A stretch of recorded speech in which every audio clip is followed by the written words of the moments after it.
যেহেতু ইহা অতি বড় একটি কাজ এবং এই কাজে সুপ্রাণ তাদের দ্বারাই হয়েছে, তাই তারা প্রশংসাযোগ্য। ইউনিফর্ম সিভিল কোড অভিন্ন। আমি বুঝলাম না সরকারের ভাষা এবং আমাদের ভাষায় কি একটা দূরত্ব হয়ে গেল। বলছে অভিন্ন এবং উপজাতিদিগকে এই বিল থেকে ছেড়ে দেওয়া হয়েছে। তাহলে অভিন্ন হলো, ইউনিফর্ম হলো কোথায়? আমি সরকারকে জিজ্ঞেস করছি যে আপনি অভিন্ন বলছেন, ইউনিফর্ম বলছেন, উপজাতিদেরকে ছেড়ে দিয়েছে, তারা এই বিলের মধ্যে নেই।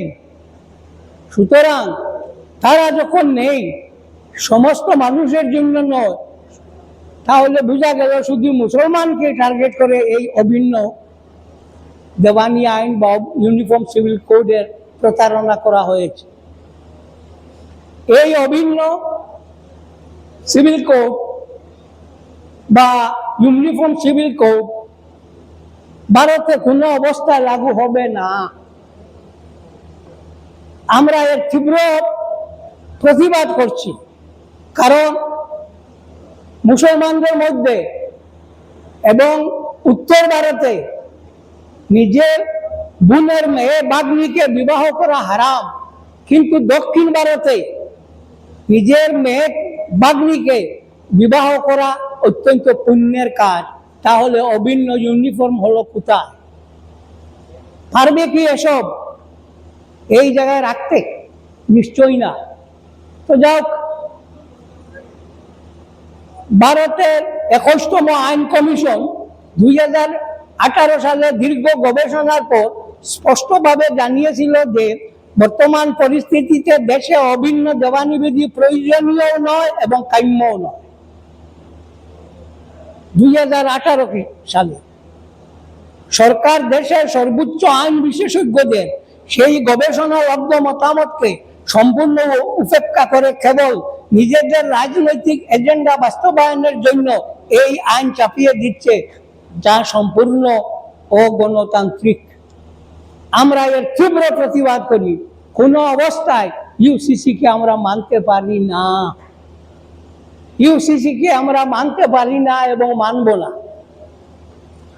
কারণ আমরা দেখেছি দেওয়ানি বিধিকে অনেক সময় ফৌজদারিতে রূপান্তরিত করা হয়েছে।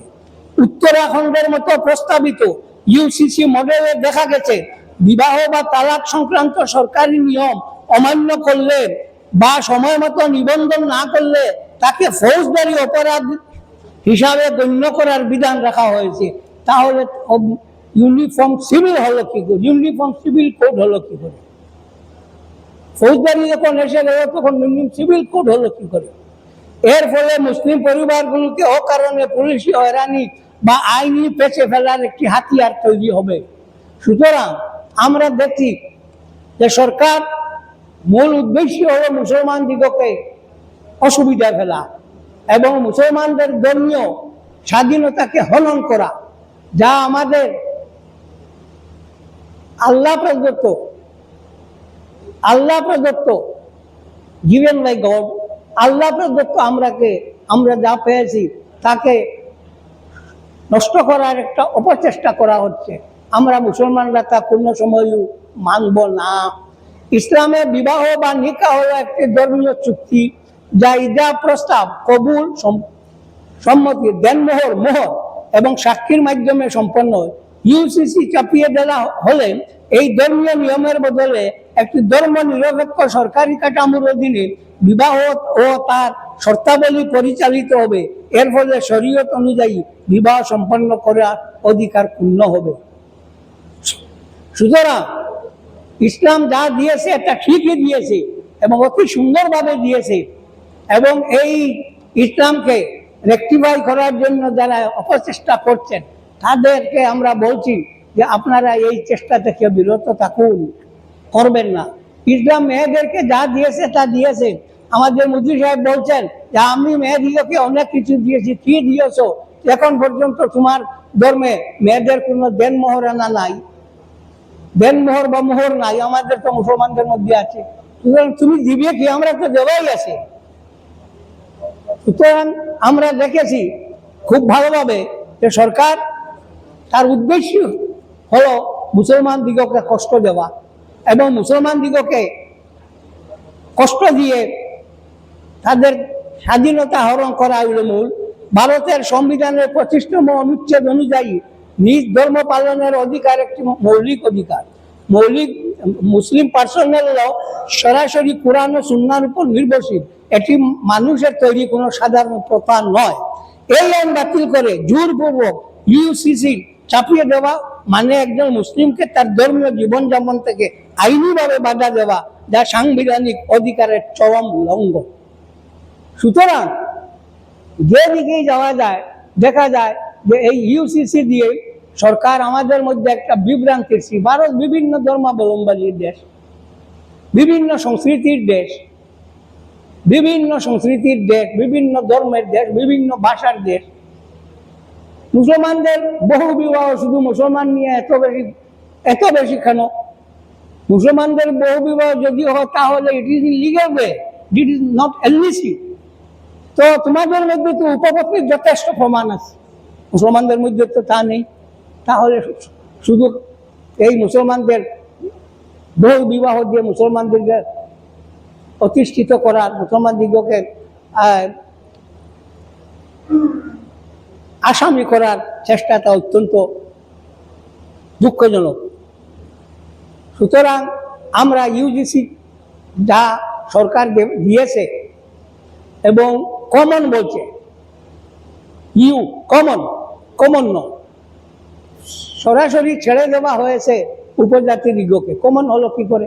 এখানে তো আর কমন নয়, কমন তো আর এখানে হলো না, উপজাতি তো নাই, শুধু আমরা মুসলমানরা হলাম। হ্যাঁ, আমাদেরকে দিয়েই তোমার ইউজিসি চলছে। এই যদি অবস্থা হয়ে থাকে একটা গণতান্ত্রিক দেশে, তাহলে দেশের গণতান্ত্রিক পরিকাঠামো ভেঙে পড়বে এবং দেশের মধ্যে একটা অশান্তির, অরাজকতার সৃষ্টি হবে। তাই সরকারকে আমরা বলছি, অনতিবিলম্বে তোমার এই হানিকারক বিলকে তুমি উচ্চ করে নিয়ে যাও। এই হানিকারক বিল দিয়ে মুসলমানদের মধ্যে, আমাদের মধ্যে, দেশের মধ্যে একটা বিশৃঙ্খলা সৃষ্টি করার কোনো চেষ্টা করো না। গুণীজন রয়েছে, আমার সময়ও কম, আমি চলে যাব। তাই আমি আমার বক্তব্য এখানে শেষ করছি এবং আপনাদেরকে বলছি এই জিনিসের, এই ইউসিসির প্রতিবাদটা খুব জোরালোভাবে আমাদের করতে হবে। যা কিছু করা হবে তা আমরা মানব না, তা হবে না। করলেই তুমি হবে আর আমরা মানবো তা না, তা আমরা মানব না। আমাদের কোরআন হাদিসকে, আমাদের শরীয়তকে, আমাদের ধর্মকে করে দেখাই করে যদি কিছু করা হয়ে থাকে তাহলে আমরা তা মানব না। আমরা সরাসরি বলে দিচ্ছি, সরকারকে সতর্ক হওয়ার জন্য বলছি যে সরকার সতর্ক হন এবং দেশের মধ্যে অরাজকতা সৃষ্টি করবেন না, অরাজকতা সৃষ্টি করবেন না। খুব সুন্দরভাবে আমাদের মুখ্যমন্ত্রী বলেছেন, মুসলমানরা কোনো সংগ্রাম করে না। মুসলমানদের সংগ্রাম তো দেখো না, 30 লক্ষ মানুষ বাংলাদেশে প্রাণ দিয়ে পাকিস্তান